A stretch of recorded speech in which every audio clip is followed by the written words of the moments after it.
Hello, guys. Welcome back to Deep Talk Podcast. And on this podcast, we talk about everything depression and mental health. This is not a self-help channel.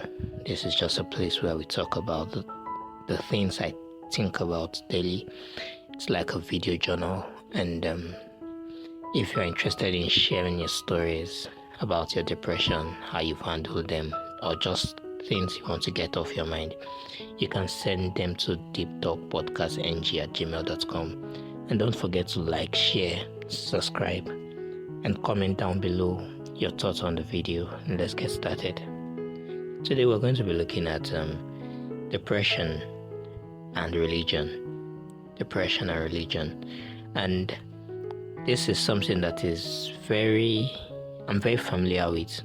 As someone who grew up around very religious people, and I don't know if you can tell, but I'm African, which means we take religion very, very seriously. You're either a Christian, a Muslim, an idol worshiper, whatever you decide to worship, we take it really seriously and we are dedicated to what we do. And I will speak from the perspective of a Christian because I was born into a Christian household. I don't know how other religions deal with these parts of the human mind. That's depression. I've not been with them, so I don't know how they deal with it, so I'm not going to assume, but I'm going to speak from the perspective of what I understand, and that is Christianity. So I was born into Christian homes. I was born to religious parents. I was born to everyone around me.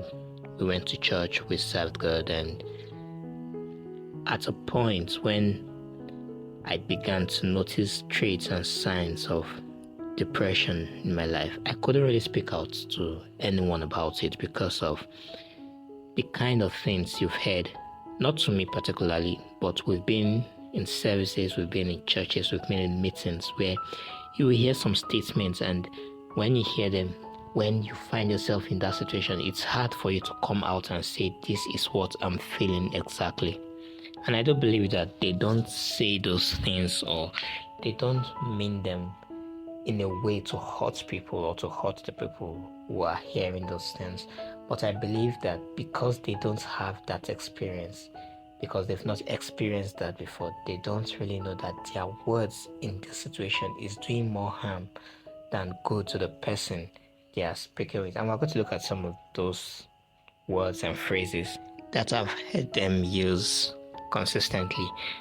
And number one of them is going to be, if you pray harder, you are not going to be depressed. Now, this is one you hear a lot, where people just say when you pray harder, or when you focus more on the things of God, when you focus more on the scriptures, you focus more on praying and studying your Bible, you don't have time to be depressed. Now, this can be right if the source of your depression is from something that can be fixed.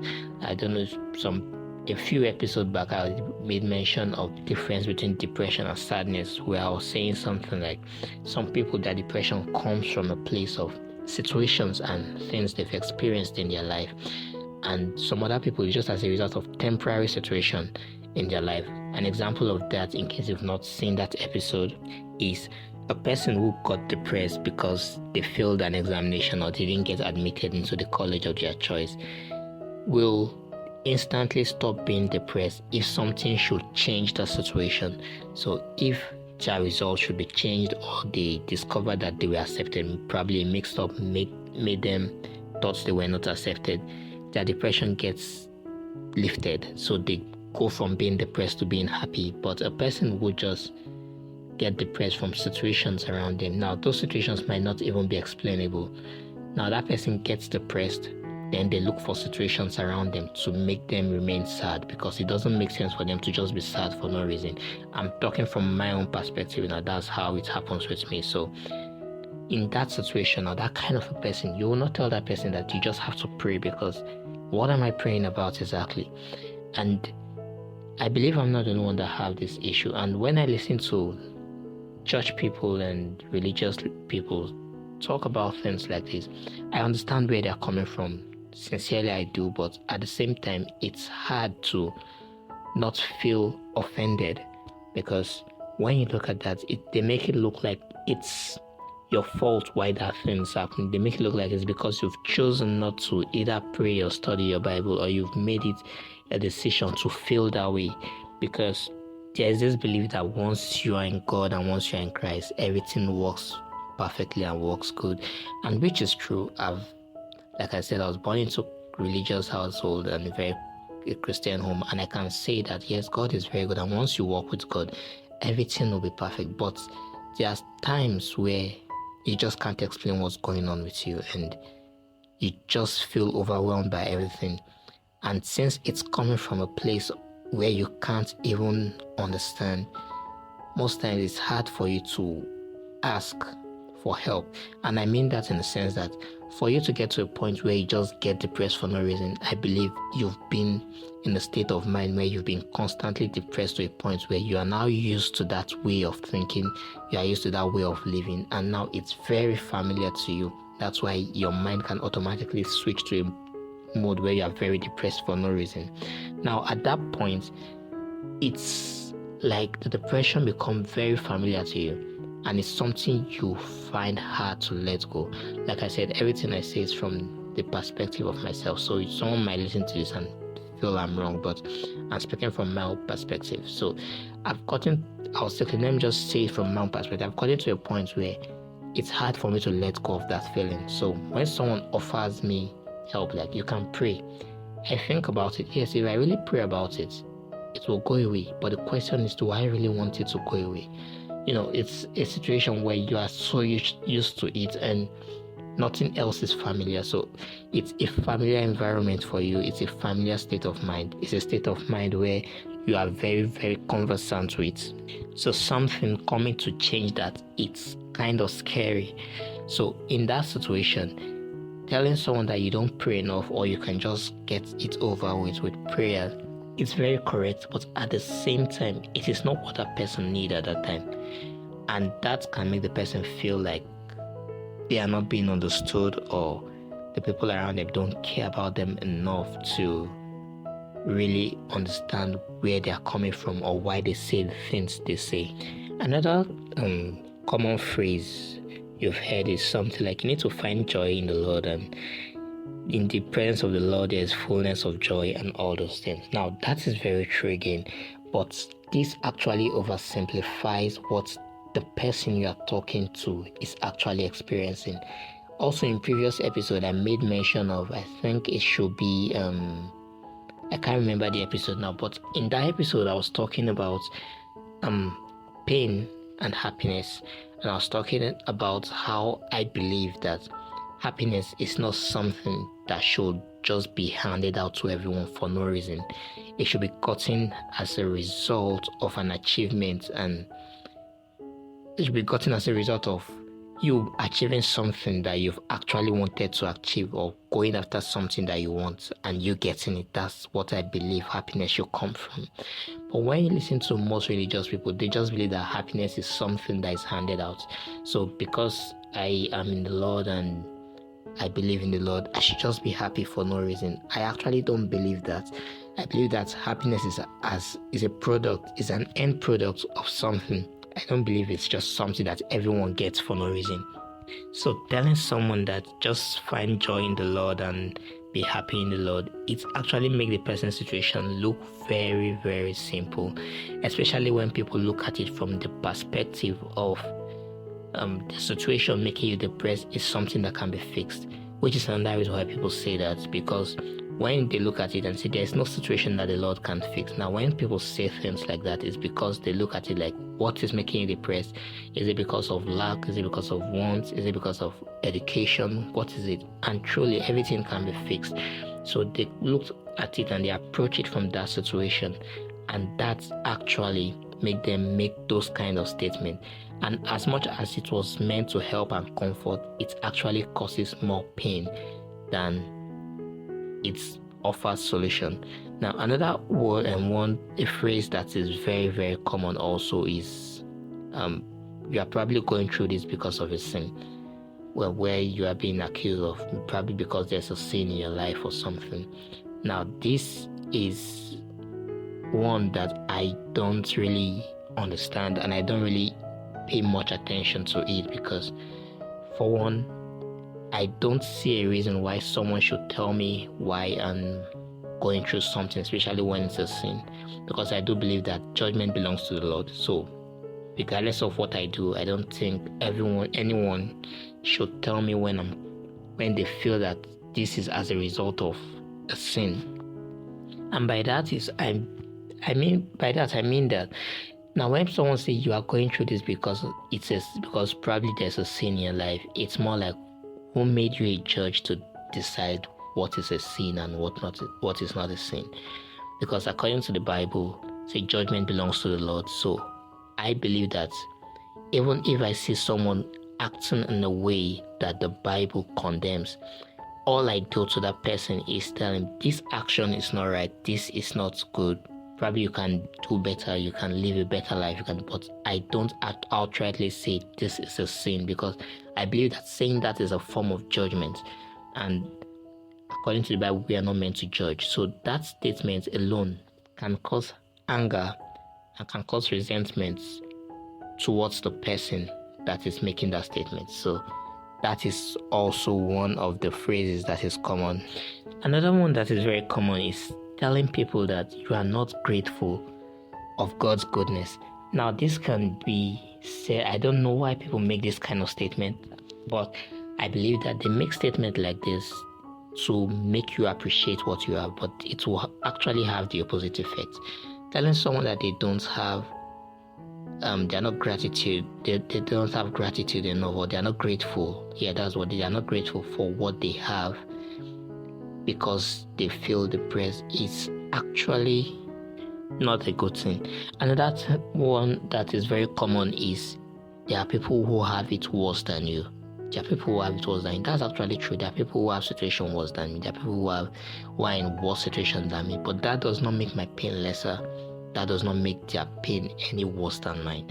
So it's like I'm going through this level of pain. That person is going through that level of pain.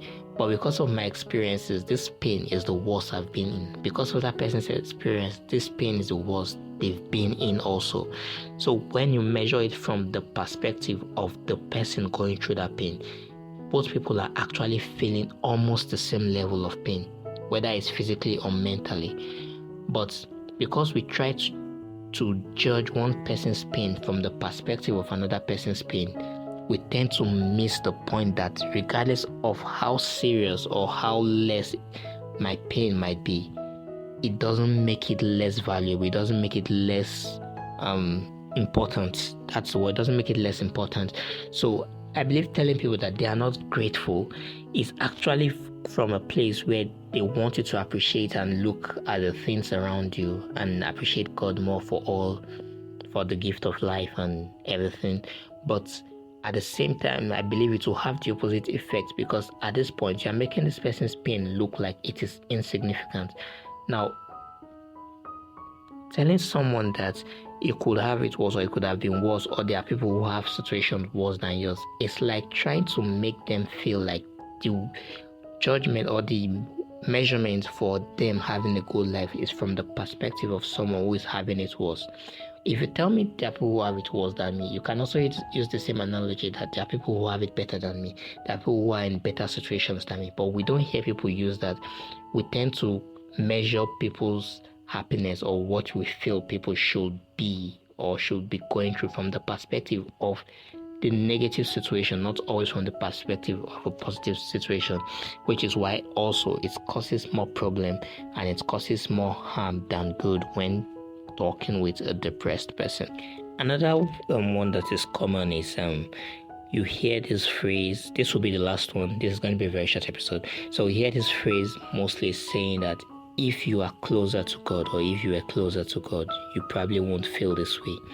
And one of the backends that is being used for this statement or this phrase mostly is the book of the Bible that says, "Come unto me, all that ye labor and are heavy laden, and I will give you rest." And people tend to say, if you bring your burden to the Lord, there will be rest for your soul. You get rest, and that's actually very true. But if we look at what I said earlier in this episode, I made mention of my own situation where I got familiar with the feeling and with the state of mind that I'm in, that I almost tried to reject help. So at that point, telling me that makes me look like I have an issue, because when you say come unto me, that's true. If I come unto God with whatever I'm feeling, I probably will feel better, but I'm not in a state of mind where I want to actually release or give up what I'm feeling. It's like a place of comfort for me. It's a place I'm familiar with. It's like the place where I recognize the most. So when I find other things that I don't recognize, it makes me feel like I'm out of my comfort zone. So it's like a comfort zone. As much as I know that comfort zones are not a really good place to be in, but it's like a place where you're very familiar with and you can be yourself and you understand how to navigate your emotions. So by navigate your emotions, I mean when you've been in this state of mind for so long that you get to a point where you begin to embrace it, you know how to navigate that state of mind. You know how to control yourself. You know how to handle yourself when you're in that mood. You know the things you can do to make yourself feel better, to bring yourself out of that bad mood and make yourself feel better. Compared to when you find yourself in a mood that you are not very familiar with. And I've noticed this with myself, which is something that happens when I'm unusually happy for no reason, is that I tend to do things that after I relax or I'm calm, I usually regret. I don't use the word regret, but I wish I didn't do them. For example, I might just get excited about things and I just talk to everyone and I had fun at the moment, but when I start reflecting, for some reason I begin to pick out some words that I use probably out of excitement, and because I'm not familiar with that state of mind, I probably said some things without checking them, and I would begin to think, oh, I wish I never said this, I wish I never reacted like this, I wish I never did this, I wish I never did that. So when I discovered that that's how it works, I decided that it's probably better to stay with a frame of the state of mind that you are very familiar with. No matter how bad it might be, you've learned how to handle it, because regardless of what it is, depression or happiness, if you don't know how to handle that state of mind, I believe it can cause severe problem for the person who doesn't know how to manage those emotions. A severely depressed person that can't manage his emotions can end up in a very bad place. And if an extremely excited person who doesn't know how to manage that happiness can also end up in a place which is not very nice. So I made that decision to stick to what I'm familiar with, since I know how to manage it and I know how to make the best out of it. Now, in that situation, when someone tells you, when you bring your burden to the Lord and He will give you rest, that's actually true. But this is something that I genuinely believe that as much as it might be a bad idea for most people, it's not so bad for me. And it makes me feel the way I'm feeling at the moment. And though I'm sharing it with people, I'm not necessarily looking for solution to it. I'm just trying to say what goes on in my mind and what I'm feeling. So when people make those kind of statements, it can hurt. And like I said, I'm using from perspective of myself. So even when you say that to people around you, it can also hurt. So these are just some points that I've discovered about depression and religion. I just like to share. And like I said, I'm not very familiar with other religions. So if something like this happened within your religion, or there are some things that I forgot to mention that probably you've heard or you've seen or you've experienced, you can also drop it in the comment section. And don't forget to like, don't forget to share, don't forget to subscribe, drop a comment. And if you would like to share your stories, if that's something you're comfortable with, if you'd like to share a story about probably your state of mind, your thoughts, the things that you don't have any outlets to say out, you can send them to deeptalkpodcastng@gmail.com, and we can go through it in later episodes. So that's all for today. I really appreciate you sitting and listening, and I hope to see you again next time. Goodbye and peace.